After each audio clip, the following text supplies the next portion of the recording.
Você já conhece essa história, ou pelo menos acha que conhece. Um filho pega a herança, desperdiça tudo numa vida desregrada, acaba alimentando porcos, volta para casa e o pai o perdoa.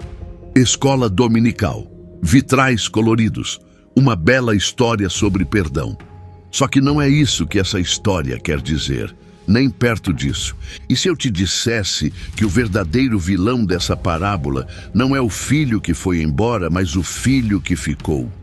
E se o personagem mais perigoso da história fosse aquele que vai à igreja todo domingo, diezma todo mês, obedece a todas as regras e por dentro ferve de uma raiva que nem reconhece em si mesmo?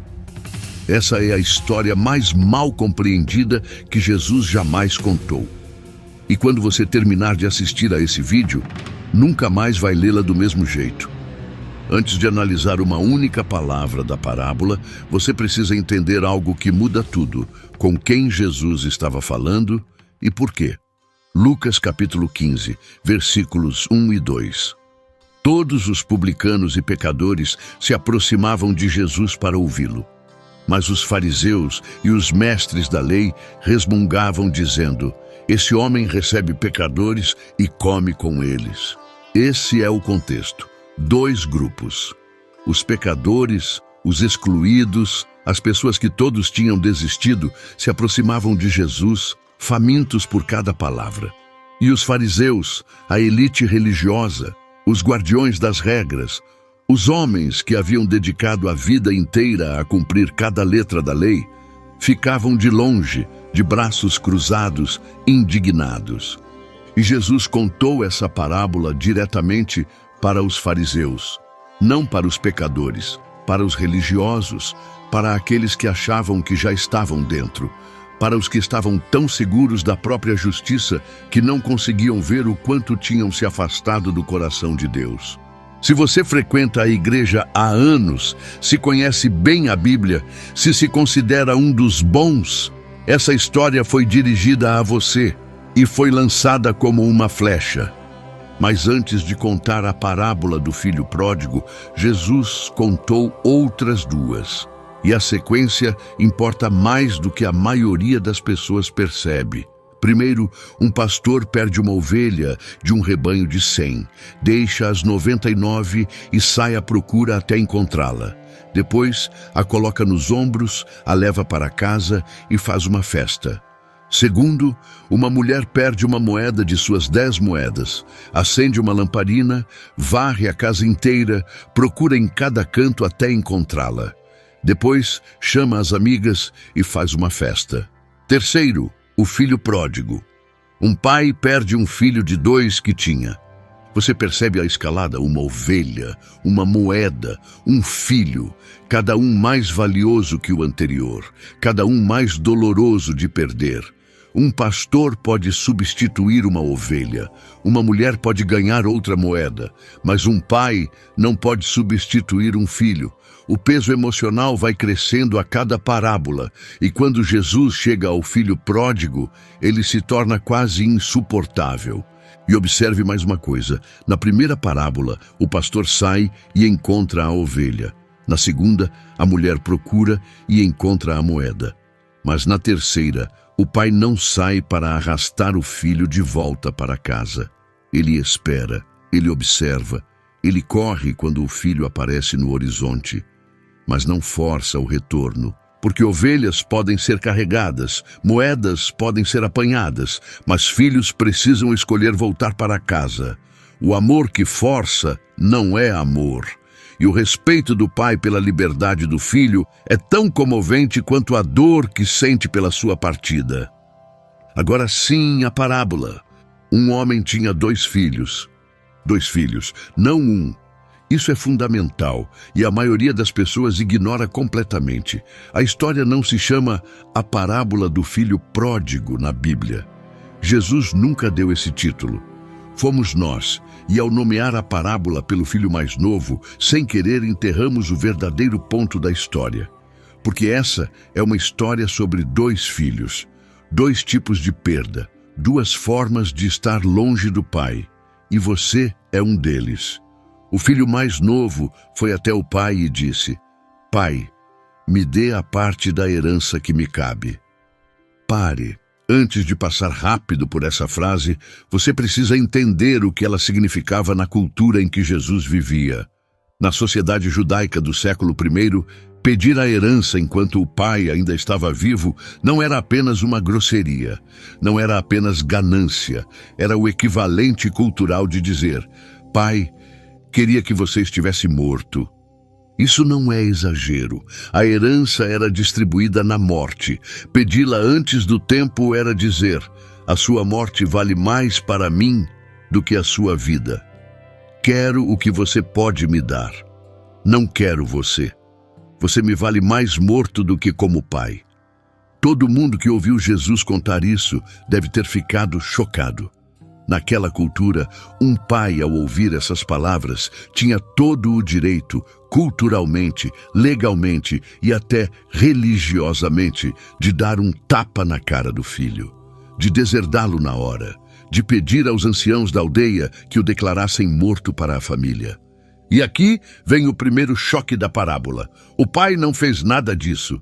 Ele dividiu os bens entre os dois filhos. Ele deu ao filho o que ele pediu. Deixou ele ir, sem sermão, sem culpa, sem condições. Viu o filho pegar tudo o que havia recebido e sair pela porta, sabendo muito bem para onde aquela estrada levava. Essa é a natureza do amor de Deus, e ela é assustadora. Deus não vai te forçar a ficar, vai te implorar, vai te chamar, vai deixar a porta aberta, mas não vai te acorrentar à mesa. O amor que força não é amor. E Deus prefere deixar você entrar em uma pocilga por escolha própria do que te arrastar para um paraíso contra a sua vontade. Você já sentiu essa liberdade? A liberdade aterrorizante, empolgante e perigosa de um Deus que te deixa ir, que não te manipula para ficar, que respeita a sua escolha mesmo quando ela é desastrosa? Esse é o pai nessa história, e esse é o seu Deus. O filho mais novo pegou tudo e foi embora. O texto diz que ele foi para um país distante, não uma aldeia vizinha, um país distante. Ele queria colocar a maior distância possível entre ele e o pai. Porque é isso que o pecado sempre faz. Ele não apenas te puxa para algo errado, ele te empurra para longe de alguém certo. Cada passo em direção àquele país distante é um passo para longe de casa. E quanto mais longe você vai, mais difícil fica lembrar como o lar se sentia. E lá naquele país distante, ele desperdiçou tudo numa vida desregrada. A palavra grega original é assotos, que significa de forma imprudente, dissipada, sem freio, sem limites, sem ninguém a quem prestar contas. Por um tempo deve ter parecido liberdade. É assim que o país distante funciona. Tem fases. A primeira é a euforia. Você tem dinheiro, tem liberdade, não tem ninguém te dizendo o que fazer. Cada noite é uma festa, cada desejo é satisfeito.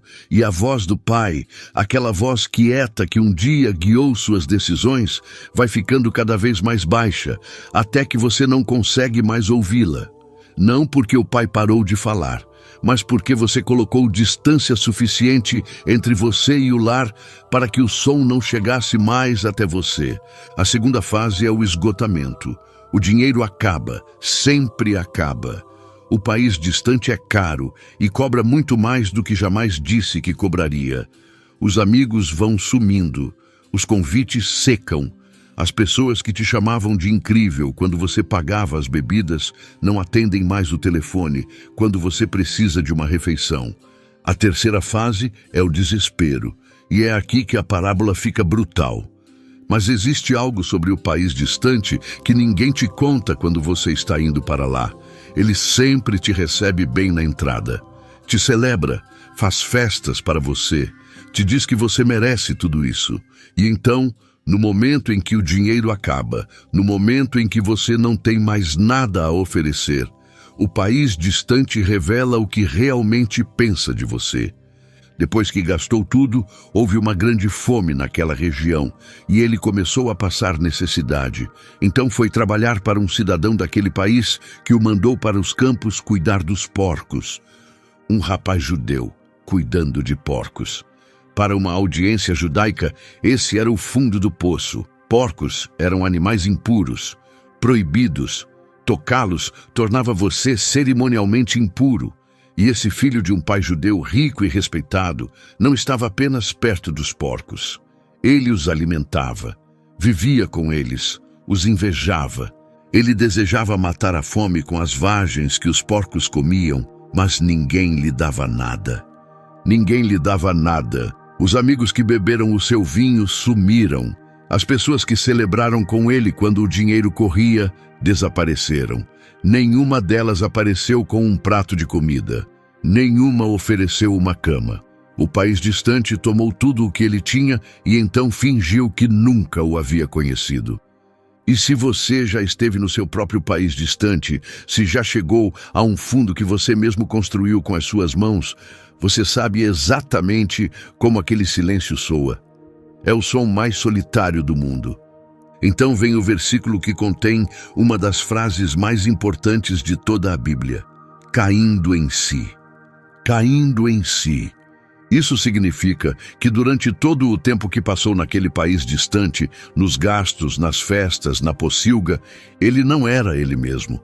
Estava vivendo numa espécie de loucura, uma amnésia auto-infligida. Havia esquecido quem era, havia esquecido de quem era filho, e naquela pocilga, coberto de lama, faminto, destruído, ele finalmente despertou. É isso que o fundo faz. Tira toda a ilusão, toda a desculpa, toda a mentira confortável que você tem contado para si mesmo. O fundo é brutal, mas o fundo é honesto. E às vezes, a coisa mais misericordiosa que Deus permite é a pocilga. Porque a pocilga é o único lugar onde alguns de nós finalmente param de correr. Quantos dos servos do meu pai têm comida sobrando e eu aqui morrendo de fome? Vou voltar para o meu pai e dizer: Pai, pequei contra o céu e contra você. Já não mereço ser chamado seu filho. Me trate como um dos seus empregados. Repare no plano dele. Ele não está voltando para casa esperando uma festa. Está voltando com um discurso preparado, uma negociação ensaiada. Vou trabalhar para você. Vou me pagar pelo que comi. Só me deixe ser um servo. Não mereço mais ser filho. É assim que a maioria de nós se aproxima de Deus depois de cair. Achamos que precisamos merecer o caminho de volta, que precisamos nos limpar primeiro, provar que mudamos, mostrar que somos dignos de ser aceitos de volta. Ensaiamos os discursos, preparamos a penitência, voltamos rastejando com um contrato. Vou fazer isso e aquilo, só me receba de volta, não como filho, não mereço isso, só como servo. E a resposta do pai é o momento mais chocante de toda a parábola. Quando ainda estava longe, o pai o viu. Quando ainda estava longe, isso significa que o pai estava olhando, todo dia, examinando o horizonte, esperando, esperançoso. É um homem que nunca parou de vigiar a estrada pela qual o filho havia desaparecido. O filho havia esquecido o pai nunca havia esquecido o filho. O pai o viu e teve compaixão dele. A palavra grega aqui é splagchnizomai. Significa que suas entranhas se moveram, que seu interior se revirou. Não é uma simpatia suave e tranquila. É uma emoção visceral, arrebatadora, explosiva. O tipo que toma conta do seu corpo antes que a sua mente consiga processar. E correu ao encontro do filho. Ele correu. Na cultura do Oriente Médio do século I, um patriarca digno jamais corria. Correr exigia que você levantasse a roupa, expondo as pernas, o que era um ato profundamente vergonhoso para um ancião. Correr era coisa de criança, de servo, de quem não tinha dignidade a proteger. Um pai desse porte ficaria na varanda, de braços cruzados, esperando o filho desonrado se aproximar. Deixaria o filho se humilhar primeiro. Deixaria a aldeia testemunhar a vergonha. Faria o rapaz cruzar o caminho da humilhação até chegar a ele. Mas esse pai quebrou todas as regras. Ele correu, disparou pela aldeia, passando pelos vizinhos que já murmurariam, pelos anciãos que teriam exigido uma prestação de contas pública, passando por toda a expectativa cultural de honra e decoro. Ele correu porque o filho era mais importante do que a sua dignidade. Correu porque o amor não espera o protocolo adequado. E há algo ainda mais profundo aqui que quase ninguém percebe.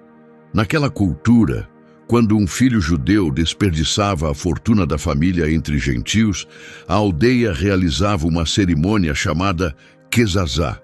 Quando o filho voltava, os moradores o encontravam na entrada da cidade, quebravam um grande vaso aos seus pés e o declaravam cortado da comunidade. Banido, morto para eles. O pai não estava correndo apenas por emoção. Ele estava correndo para chegar ao filho antes que a aldeia chegasse. Estava colocando o próprio corpo entre o filho e o julgamento que ele merecia. Estava intercedendo diante da vergonha, absorvendo-a no próprio corpo, tomando a humilhação sobre si mesmo para que o filho não precisasse enfrentá-la. Isso soa familiar. Um pai que corre em direção ao filho quebrado, que absorve a vergonha, que se coloca entre o culpado e o julgamento que ele merece, que toma a humilhação sobre si mesmo. Jesus não estava apenas contando uma história, estava descrevendo a cruz. Correu ao encontro do filho, jogou os braços ao redor dele e o beijou. O filho cheira a porco, está sujo, coberto com a evidência de cada escolha errada que já fez. E o pai não diz, vai se lavar primeiro. Não diz, precisamos conversar sobre o que você fez. Não o segura à distância, exigindo uma explicação. Ele o abraça, o segura, o beija, antes mesmo de o filho começar o discurso que havia ensaiado. O filho começou sua confissão. Pai, pequei contra o céu e contra você. Já não mereço ser chamado seu filho. Mas o pai o interrompeu, não o deixou terminar. O filho havia planejado dizer, me trate como um dos seus empregados. O pai não deixou que essas palavras saíssem de sua boca. Rápido, tragam a melhor roupa e vistam nele. Ponham um anel em seu dedo e sandálias em seus pés. Tragam o bezerro gordo e matem-no. Vamos festejar e nos alegrar, porque este meu filho estava morto e voltou à vida. Estava perdido e foi encontrado. A melhor roupa, não a túnica de um servo, mas a melhor vestimenta da casa, quase certamente a própria roupa do pai. O anel, um anel de sinete, símbolo de autoridade e identidade familiar. As sandálias, porque escravos andavam descalços, mas filhos usavam calçados. Cada item era uma declaração. Este não é um servo voltando para casa. Este é o meu filho. E a identidade dele como filho nunca dependeu do seu comportamento. Dependeu do meu amor. O filho voltou preparado para negociar uma vaga como empregado. O pai o restaurou completamente como filho antes mesmo que ele pudesse terminar a primeira frase. O filho voltou com um contrato. O pai respondeu com uma celebração. Isso é a graça. E a graça é ofensiva. A graça não faz sentido. A graça não fecha as contas. A graça olha para um fracasso encardido de lama, que desperdiçou tudo e desonrou o pai, e diz, matem o bezerro gordo. Não porque o filho merece, mas porque o amor do pai não é medido pelo desempenho do filho. E se isso te incomoda, se algo em você se revolta com a ideia de que alguém que errou tanto assim possa ser recebido de volta tão facilmente, então talvez você tenha mais em comum com o irmão mais velho do que imagina. Porque agora chegamos à parte da história que a maioria dos sermões passa rapidinho. A parte que Jesus realmente queria alcançar ao contar essa parábola. A parte dirigida diretamente aos fariseus. E a você. Entretanto, o filho mais velho estava no campo.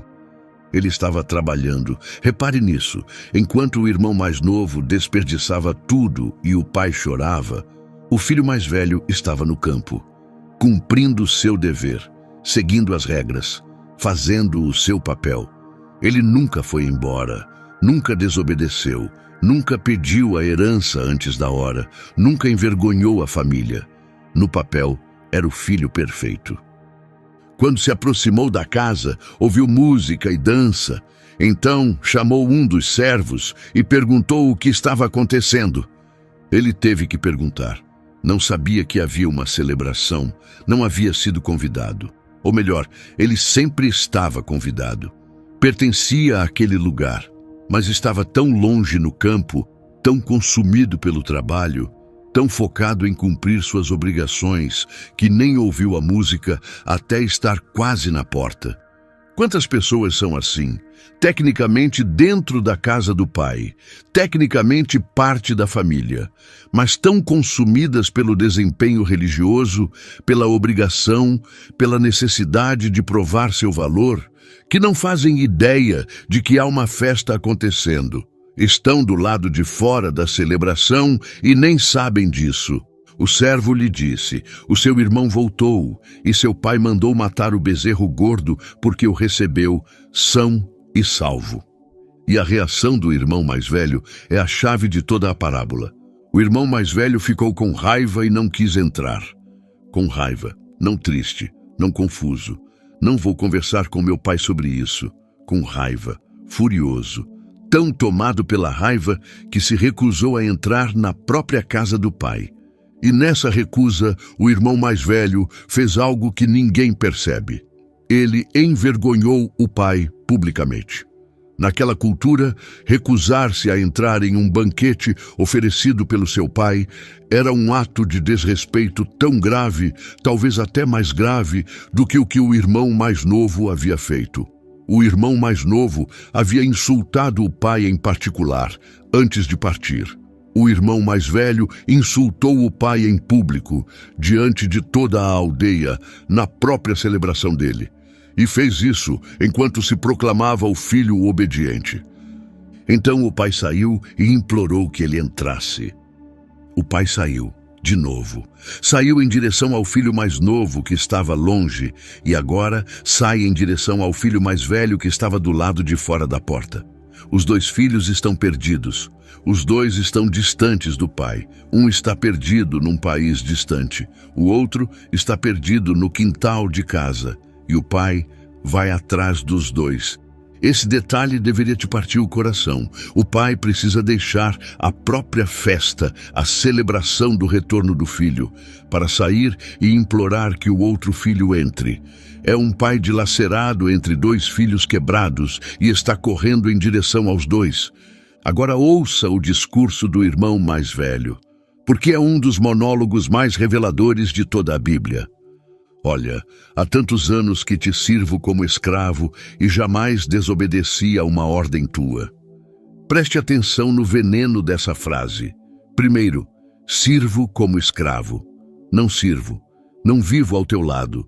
Sirvo como escravo. Ele via o relacionamento com o pai como escravidão. Estava na casa do pai, mas a vivia como uma prisão. O irmão mais novo foi embora e acabou na escravidão. O irmão mais velho ficou em casa e se sentia um escravo. Mesmo resultado, geografias diferentes. Segundo, jamais desobedeci a uma ordem tua. Ordens, não desejos, não o coração do pai. Ordens. O irmão mais velho reduziu todo o relacionamento com o pai a uma transação. Obedeço às suas ordens. Você me deve uma recompensa. Não é um filho falando com o pai, é um funcionário falando com o chefe. E nunca me deste sequer um cabrito para eu festejar com os meus amigos. Nunca me deste. Você ouve o rancor, a amargura.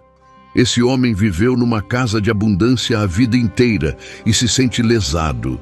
Teve acesso a tudo o que o pai possuía e se sente privado. Esteve na presença do pai todos os dias e se sente ignorado. Essa é a tragédia do irmão mais velho. Ele tinha tudo, só que nunca desfrutou de nada.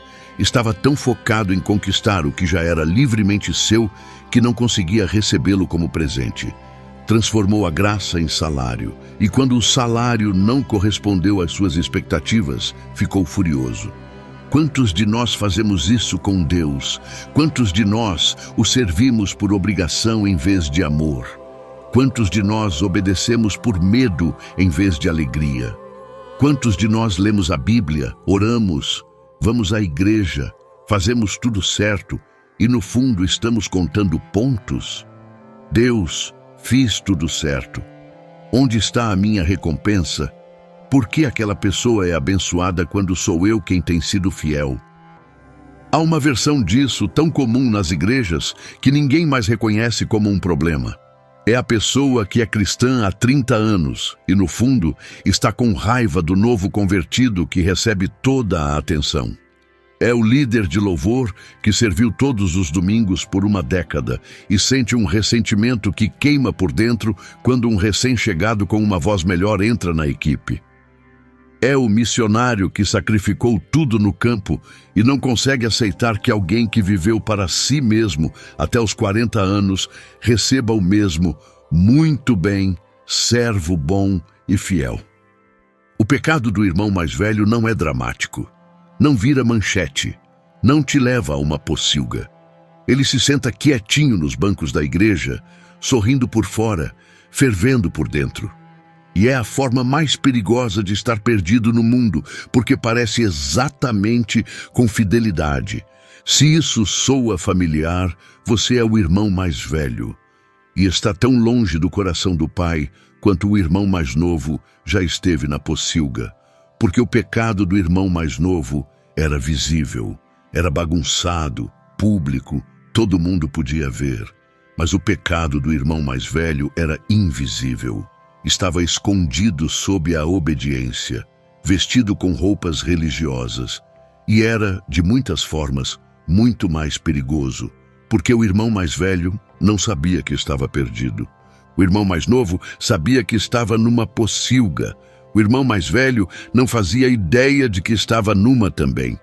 Mas quando esse seu filho, repare, não meu irmão, e sim esse seu filho, que desperdiçou seus bens com prostitutas, voltou para casa, você mandou matar o bezerro gordo para ele. Esse seu filho, ele nem reconhece mais o vínculo, se distancia do próprio irmão da mesma forma que Saul se distanciava de Deus, chamando-o de o Senhor teu Deus, não o meu. E repare, o texto nunca diz que o irmão mais novo gastou o dinheiro com prostitutas. O irmão mais velho inventou esse detalhe, criou pecados para fazer o irmão parecer pior, porque quanto pior o irmão parecia, mais justo ele mesmo se sentia. É isso que o ciúme religioso faz. Não apenas ressente a graça dada aos outros, exagera o pecado deles para justificar a própria indignação. Precisa que o outro seja o pior possível, porque quanto pior ele for, mais injusta a graça parece e mais justificada a raiva fica. Agora ouça a resposta do pai. É uma das coisas mais gentis e mais dolorosas que Deus já disse por meio de alguma parábola. Meu filho, você está sempre comigo e tudo o que tenho é seu. Meu filho, não servo ingrato, não como você se atreve a me falar assim. Meu filho, depois de ser humilhado publicamente, depois de ser acusado de favoritismo, depois de ver o filho mais velho se recusar a entrar em sua própria casa, o pai responde com ternura: você está sempre comigo. Você nunca precisou merecer a minha presença. Ela nunca foi negada. Você passou a vida inteira no meio de tudo o que eu tenho e, de alguma forma, se convenceu de que estava sendo lesado.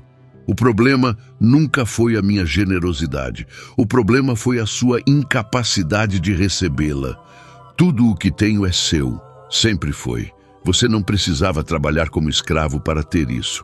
Não precisava merecer. Não precisava contar pontos. Era seu no momento em que você se tornou meu filho. Não por causa do seu desempenho, por causa da sua identidade. E então o pai disse as palavras que guardam a chave teológica de toda a parábola.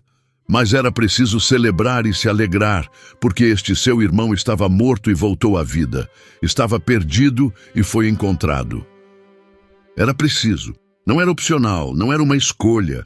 Quando alguém que estava morto volta à vida, você não debate se uma festa é adequada. Você celebra. E se você não consegue celebrar o retorno de alguém que estava perdido, então não entende o que significa ter sido encontrado. Preciso pausar aqui, porque há algo nessa parábola que quase ninguém fala, e isso muda tudo. A história não tem um final. Leia de novo. Lucas 15. O pai implora ao filho mais velho, explica a situação. E então, nada. A parábola simplesmente para. Nunca sabemos se o irmão mais velho entrou. Nunca sabemos se ele se juntou à festa. A história termina com a porta aberta e o pai esperando. Jesus deixou sem conclusão de propósito, porque o final não estava na história, estava na sala. Os fariseus eram o irmão mais velho. Jesus os olhava diretamente e perguntava: "Você vai entrar? A porta está aberta. A festa está pronta. Seu pai está chamando. Mas você precisa largar o livro de contas. Precisa parar de contar. Precisa aceitar que a mesma graça que salvou o pecador sentado à mesa é a mesma que te salvou. E se você não consegue celebrar o resgate dele, é porque nunca entendeu o seu próprio. E é isso que torna esse final inacabado tão brilhante. Todas as outras parábolas que Jesus contou têm uma conclusão. O semeador colhe, o comerciante encontra a pérola, os servos são julgados. Mas essa parábola, a mais longa, a mais detalhada, a mais emocionalmente devastadora que Jesus jamais contou, não tem final. Porque Jesus não estava descrevendo um evento passado, estava criando uma escolha presente. Os fariseus estavam parados diante da porta naquele exato momento. A festa já estava acontecendo. Publicanos e pecadores estavam comendo com Jesus ali, naquela hora. E os fariseus precisavam decidir: vou entrar? Vou sentar à mesa com as pessoas que desprezo? Vou aceitar que o convite deles é tão válido quanto o meu? Sabemos o que eles escolheram. Em poucas semanas, começaram a planejar a morte de Jesus. O irmão mais velho não entrou. Escolheu o livro de contas em vez da festa. Escolheu ter razão em vez de estar em casa. E a pergunta ainda está em aberto. Agora, para você, você vai entrar? Deixa eu ir mais fundo, porque há uma camada abaixo dos 2 filhos que a maioria das pessoas nunca alcança. E é a mais importante de todas. Os 2 filhos tinham o mesmo problema. Os 2 queriam as coisas do pai mais do que queriam o pai em si. Pense bem, o filho mais novo disse: "Me dê a minha parte da herança." Queria a riqueza, queria o que o pai podia dar. Não queria a presença do pai, queria as posses do pai. O filho mais velho disse: "Nunca me deste sequer um cabrito." Queria uma recompensa, um pagamento, um retorno sobre o investimento da sua obediência. Não servia o pai por amor, servia para acumular crédito. E quando esse crédito não foi pago do jeito que esperava, explodiu. Os 2 estavam usando o pai. Um o usou pegando o dinheiro e indo embora. O outro o usou ficando e contando pontos. Um explorou a generosidade do pai. O outro explorou a bondade do pai. Mas nenhum dos 2 simplesmente amava o pai pelo que ele era. E essa é a pergunta que corta mais fundo. Você ama a Deus ou ama o que Deus te dá? Você o serve porque ele é digno ou porque espera um retorno? Você o adoraria se ele nunca mais te abençoasse? Você o seguiria se ele nunca mais respondesse a uma oração? Você ainda o chamaria de pai se ele tirasse os cabritos, os bezerros, os anéis e as roupas e tudo o que sobrasse fosse ele? Porque é isso que o pai oferecia aos 2 filhos, não coisas, ele mesmo. Você está sempre comigo. O maior presente não era a roupa, nem o anel, nem a festa. Era a presença do pai. E os 2 filhos deixaram isso passar. Deixa eu te perguntar algo. Agora, não de forma teórica, de forma prática. Se Deus tirasse a resposta da sua maior oração, a promoção, a cura, o relacionamento, a virada que você tem pedido há tanto tempo, você ainda o quereria? Se ele dissesse, não vou te dar o que está pedindo, mas vou te dar mais de mim mesmo, isso seria suficiente? Ou você iria embora? Porque a sua resposta a essa pergunta revela qual dos dois filhos você é. O irmão mais novo queria o dinheiro do pai. O irmão mais velho queria as recompensas do pai. E os dois perderam a única coisa que o pai realmente queria dar, a si mesmo.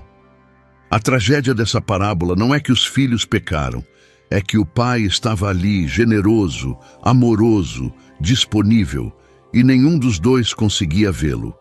Conseguiam ver a riqueza, conseguiam ver as propriedades, conseguiam ver o gado, as roupas e os anéis, mas não conseguiam ver ele. Você consegue? Agora deixa eu te mostrar mais algo escondido nessa parábola, que a conecta ao restante das Escrituras de uma forma de uma beleza quase insuportável. O pai deu ao filho mais novo a parte da herança que lhe cabia. Pela lei judaica, o filho mais velho recebia 2/3. O filho mais novo recebia 1/3. Então, ao dividir os bens, o pai estava abrindo mão do seu sustento, da sua segurança, do seu futuro. E o fez livremente, sabendo que seria desperdiçado. Agora pense no que aconteceu quando o filho voltou. O pai colocou a própria roupa nos ombros do filho. Colocou o próprio anel no dedo do filho. Mandou matar o bezerro gordo, o animal reservado para as ocasiões mais importantes. O pai não estava apenas restaurando o filho, estava se doando pelo filho, estava derramando tudo o que tinha, de novo, sobre alguém que já havia desperdiçado tudo o que havia recebido da primeira vez. Essa não é apenas uma história sobre pais humanos, é uma história sobre um Deus que enviou o seu filho a um país distante, um mundo que havia tomado tudo o que ele dera e desperdiçado tudo, e esse filho assumiu a sujeira, a vergonha e a pocilga das nossas escolhas, e foi morto como o bezerro gordo para que pudéssemos voltar para casa vestindo a sua roupa, carregando o seu anel, sentados à sua mesa. O pai na parábola correu em direção ao filho. Deus na história correu em nossa direção, por meio de um presépio, por meio de uma cruz, por meio de um túmulo vazio, correndo, sempre correndo, em direção aos quebrantados, em direção aos perdidos, em direção aos que cheiram a porco e ensaiaram discursos sobre como não são dignos. Você não é digno, eu também não sou. Esse nunca foi o ponto. O ponto nunca foi a sua dignidade. O ponto sempre foi o seu amor. Agora deixa eu te mostrar por que essa parábola foi a coisa mais perigosa que Jesus já disse. Porque não era apenas uma história sobre graça. Era uma acusação. Lembre de quem estava ouvindo: os fariseus, os líderes religiosos, os irmãos mais velhos. E Jesus estava lhes dizendo, na cara dura, que os publicanos e as prostitutas que eles desprezavam estavam entrando no reino de Deus antes deles. Não em vez deles, antes deles. A porta ainda estava aberta para os fariseus também. Mas teriam que passar pela mesma porta que os pecadores. Teriam que aceitar a mesma graça. Teriam que se sentar à mesma mesa. E décadas de obediência não lhes garantiriam um lugar melhor. Foi isso que deixou os fariseus furiosos ao ponto de querer matar. Não que Jesus comesse com pecadores, mas que ele dissesse que eles precisavam da mesma salvação. O irmão mais velho consegue engolir muita coisa. Consegue engolir o trabalho duro, consegue engolir o sacrifício, consegue até engolir o retorno do irmão, desde que o irmão volte como servo, trabalhando lá embaixo, merecendo subir aos poucos. O que o irmão mais velho não consegue engolir é o irmão sentado à mesa como igual, usando a mesma roupa, portando o mesmo anel, amado com o mesmo amor. Porque se o pródigo recebe a mesma graça, então para que serviram todos esses anos de obediência?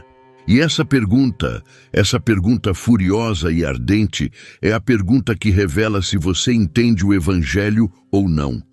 Se a sua obediência foi motivada pelo amor, então o retorno do pródigo é motivo de celebração. Claro que ele recebe a roupa, claro que recebe o anel. Ele é o seu irmão, está em casa. Como você poderia não celebrar? Mas se a sua obediência foi motivada pela necessidade de merecer, se você estava contando pontos, acumulando crédito, construindo um argumento para que Deus te devesse algo, então o retorno do pródigo é um insulto, porque prova que tudo o que você tentava conquistar era gratuito o tempo todo. E isso significa que o seu sistema inteiro está falido. O seu livro de contas não vale nada, a sua pontuação não importa. E essa é uma realização aterrorizante para alguém cuja identidade inteira está construída sobre ser bom o suficiente. O pecado do irmão mais novo foi a rebeldia. O pecado do irmão mais velho foi a religião. E Jesus deixou absolutamente claro qual dos dois é mais difícil de arrepender. O rebelde sabe que precisa de perdão. O religioso não acha que precisa de nada. O rebelde chega ao fundo e cai em si. O religioso nunca chega ao fundo porque nunca se vê caindo. O rebelde volta para casa cheirando a porco e todo mundo vê a bagunça. O religioso volta para casa cheirando a incenso e ninguém, muito menos ele mesmo, consegue ver a podridão por dentro. É por isso que Jesus disse que publicanos e prostitutas estavam entrando no reino antes dos fariseus. Não porque o pecado deles era menor, mas porque a consciência que tinham do próprio pecado era maior. E a consciência é a porta para o arrependimento, e o arrependimento é a porta para a festa. Deixa eu te perguntar algo, e quero que você seja honesto, de verdade. Qual dos dois filhos é você? Talvez você seja o irmão mais novo. Talvez esteja no país distante agora. Talvez tenha pegado tudo o que Deus te deu. Os dons, as oportunidades, os relacionamentos, o chamado, e gasto tudo em coisas que te deixaram vazio. Talvez esteja sentado na sua própria pocilga agora, lendo ou assistindo a isso, e a vergonha seja tão pesada que você não consegue imaginar se levantar, muito menos voltar para casa. Se é você, me ouça. O seu pai está olhando para a estrada. Agora mesmo. Ele tem olhado desde o dia em que você foi embora. Ele não está de braços cruzados, não está preparando um sermão, não está te fazendo esperar. No momento em que ele te vir no horizonte, sujo, quebrado, envergonhado, com o seu discurso miserável e ensaiado, ele vai correr, vai disparar, vai levantar as roupas e sacrificar a dignidade e se jogar em você com um amor tão avassalador que vai arrancar o discurso da sua boca. Você não precisa se limpar antes, não precisa provar que mudou, não precisa merecer o caminho de volta. Você só precisa se virar. É só isso que é o arrependimento. Virar-se, e o Pai cobrirá a distância. Ou talvez você seja o irmão mais velho. E essa é, honestamente, a constatação mais difícil, porque o irmão mais velho não acha que tem um problema. Talvez você frequente a igreja há anos, décadas. Talvez tenha servido com fidelidade, diezmado com constância, se voluntariado com sacrifício. Talvez tenha feito tudo certo, e talvez lá no fundo, num lugar que você não deixa ninguém ver, esteja com raiva de que isso não parece contar. Com raiva de que pessoas que apareceram na última hora parecem receber a mesma graça que você teve que trabalhar tanto para conquistar. Com raiva de que o amor de Deus não parece proporcional ao seu esforço. Se é você, me ouça também. Você está sempre com o Pai. Tudo o que Ele tem já é seu. Você não precisa merecer, nunca precisou. E o motivo da sua raiva não é que o Pai é injusto. É que você tem vivido como escravo numa casa onde sempre foi filho. Largue o livro de contas, pare de contar. Entre. A festa é para você também. Sempre foi. Tem mais uma coisa que preciso te mostrar. Mais uma camada que une toda essa parábola à maior história da Bíblia. A parábola tem 3 personagens. Um pai e 2 filhos. Um filho que foi embora e voltou. Um filho que ficou, mas estava perdido. A Bíblia tem a mesma estrutura. A humanidade deixou o Pai, entrou no país distante do pecado, desperdiçou tudo, acabou na pocilga. E Deus Pai, em vez de esperar na varanda com os braços cruzados, correu. Enviou o seu próprio Filho, não para condenar o mundo, mas para salvá-lo. Mas aqui está a parte que torna o Evangelho mais chocante do que a parábola. Na parábola, o pai correu em direção ao filho que voltava. Na realidade, Deus correu até nós enquanto ainda estávamos no país distante, enquanto ainda alimentávamos porcos, enquanto ainda não tínhamos nos virado. Deus demonstra o seu amor por nós pelo fato de Cristo ter morrido por nós quando ainda éramos pecadores, escreveu Paulo. O pai, na parábola, esperou o filho voltar para casa. Deus não esperou. Veio até nós. Entrou na pocilga, vestiu carne humana e caminhou pelo país distante ele mesmo. E isso o matou. O bezerro gordo na parábola foi morto para uma festa. O Cordeiro de Deus foi morto numa cruz. A roupa que o Pai colocou nos ombros do pródigo é a justiça de Cristo colocada sobre nós. O anel é a nossa identidade restaurada como filhos e filhas de Deus. As sandálias são a dignidade de não sermos mais escravos, mas herdeiros. Tudo na parábola aponta para a cruz, a disposição do Pai de dar tudo por um filho que não merecia nada, a disposição de ser envergonhado publicamente por amor, a recusa de deixar que a aldeia, a lei, a cultura, o sistema de justiça tivessem a última palavra. O Pai anulou tudo. A graça anulou a vergonha. O amor anulou a justiça. A vida anulou a morte. Esse é o Evangelho, e é tão ofensivo hoje quanto era quando Jesus o contou pela primeira vez. Ofende o irmão mais novo, porque ele acha que precisa merecer o caminho de volta, e o pai diz não. Ofende o irmão mais velho, porque ele acha que já mereceu o seu lugar, e o pai diz que esse nunca foi o ponto. Ofende a todos, e é exatamente por isso que você sabe que é verdade. Porque o Evangelho não foi feito para lisonjear ninguém, foi feito para salvar a todos. A porta ainda está aberta, a festa ainda está sendo preparada, o Pai ainda está olhando para a estrada. Se você correu para o país distante ou se ficou no campo a vida inteira, o convite é o mesmo. Entre, não como servo, como filho, como filha. Não porque você merece, porque Ele te ama. Não porque você merece um lugar à mesa, mas porque Ele reservou um com o seu nome antes mesmo de você nascer. A única pergunta é se você vai atravessar a porta. Mas antes de terminar, preciso falar com mais uma pessoa. Porque talvez você não seja o irmão mais novo. Talvez não seja o irmão mais velho. Talvez você seja o pai. Talvez você esteja vendo alguém que ama se destruindo. Talvez o seu filho tenha entrado no país distante e você esteja na janela toda noite, olhando para a estrada, esperando que hoje seja o dia. Talvez o seu cônjuge, seu irmão, seu melhor amigo tenha pegado tudo o que você deu e gasto em escolhas que estão partindo o seu coração. Se é você, quero que você veja o que o pai nessa parábola fez e o que ele não fez. Ele não correu atrás do filho e o trouxe de volta à força. Não mandou servos para espioná-lo. Não o cortou da família, nem trancou a porta.